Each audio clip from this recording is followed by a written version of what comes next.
क्या आप जानते हैं कि 9 दिनों में माँ दुर्गा के 9 अलग-अलग रूपों की पूजा क्यों की जाती है? हर दिन का एक विशेष अर्थ होता है। हर रूप में एक अलग शक्ति छिपी होती है और हर दिन की साधना हमारे जीवन को बदलने की क्षमता रखती है। आज इस वीडियो में हम जानेंगे कि 9 रूपों के बारे में, उनकी विशेषता, उनका महत्व और उनकी पूजा कैसे की जाती है। नमस्कार दोस्तों, आपका स्वागत है हमारे चैनल पर। अगर आप भी चाहते हैं आपके जीवन में सुख, शांति और सकारात्मक ऊर्जा बनी रहे, तो इस वीडियो को अंत तक जरूर देखें, क्योंकि आज की जानकारी आपके जीवन को एक नई दिशा दे सकती है। नवरात्रि का पर्व केवल एक धार्मिक उत्सव नहीं है, ये शक्ति की उपासना का समय है। ये वह समय है जब हम अपने अंदर की ऊर्जा को जागृत कर सकते हैं और जीवन में आने वाली बाधाओं को दूर कर सकते हैं। माँ दुर्गा के 9 रूपों की पूजा करके हम अलग अलग प्रकार की शक्तियों को प्राप्त करते हैं। सबसे पहले बात करते हैं माता शैलपुत्री की, जो दुर्गा का पहला स्वरूप है। माता शैलपुत्री को पर्वतराज हिमालय की पुत्री माना जाता है। इनका वाहन वृषभ है और इनके एक हाथ में त्रिशूल और दूसरे हाथ में कमल होता है। माता शैलपुत्री स्थिरता और शक्ति का प्रतीक है। जीवन में अगर अस्थिरता है या बार बार मन डगमगाता है, तो माता शैलपुत्री की पूजा करने से स्थिरता आती है। इनकी पूजा में घी का भोग लगाना शुभ माना जाता है। ऐसा करने से शरीर को रोगों से मुक्ति मिलती है और मन में शांति आती है।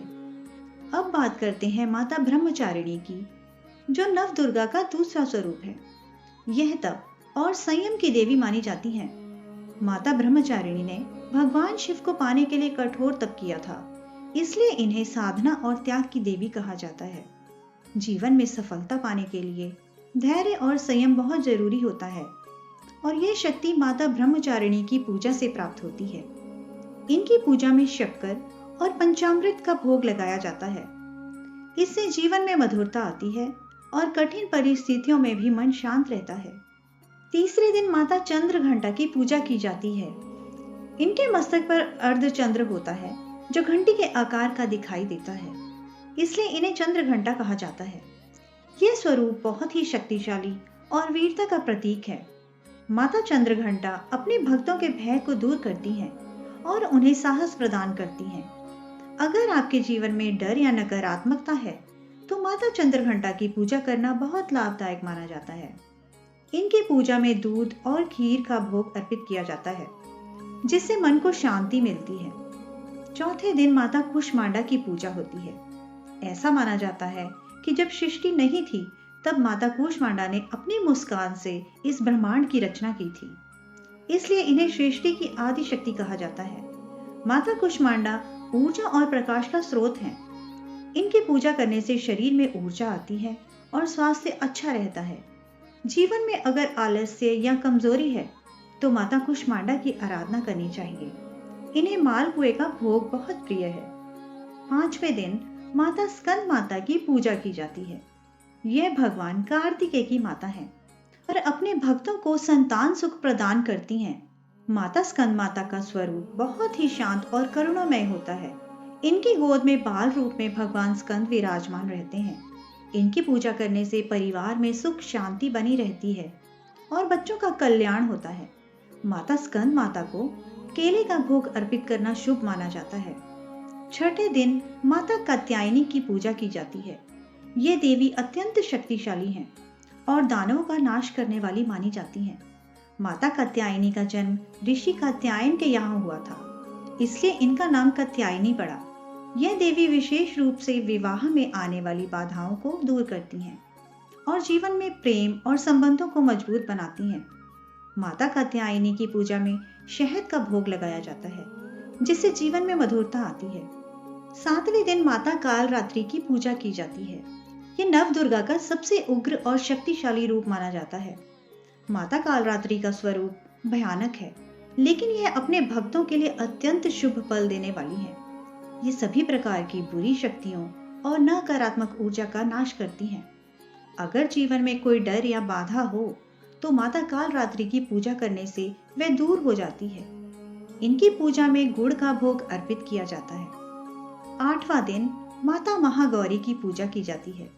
यह स्वरूप शांति, पवित्रता और सौंदर्य का प्रतीक है। कहा जाता है कि कठोर तप के कारण माता का शरीर काला पड़ गया था, लेकिन भगवान शिव ने गंगा जल से इन्हें स्नान कराया, जिससे इनका स्वरूप अत्यंत गोरा और दिव्य हो गया। इसलिए इन्हें महागौरी कहा जाता है। इनकी पूजा करने से जीवन के सभी पाप नष्ट हो जाते हैं और मन शुद्ध होता है। माता महागौरी को नारियल का भोग अर्पित करना शुभ माना जाता है। 9वें दिन माता सिद्धिदात्री की पूजा की जाती है। यह नव दुर्गा का अंतिम रूप है और सभी प्रकार की सिद्धियां प्रदान करने वाली मानी जाती हैं। माता सिद्धिदात्री अपने भक्तों को ज्ञान, सफलता और आध्यात्मिक शक्ति प्रदान करती हैं।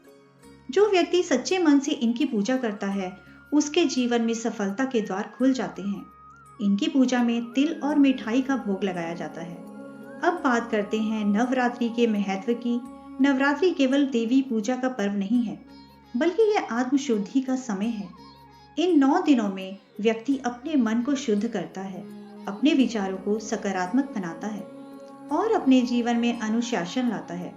यह पर्व हमें ये सिखाता है कि अगर हम सच्चे मन से प्रयास करें तो हम अपने जीवन की हर समस्या को दूर कर सकते हैं।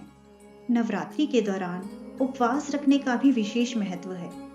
उपवास केवल भोजन का त्याग नहीं, बल्कि यह हमारे मन और इंद्रियों को नियंत्रित करने का एक माध्यम है। जब हम उपवास करते हैं तो हमारा ध्यान भक्ति और साधना में लगता है, जिससे हमारी आत्मिक शक्ति बढ़ती है। अब जानते हैं कि नवरात्रि में पूजा कैसे की जाती है।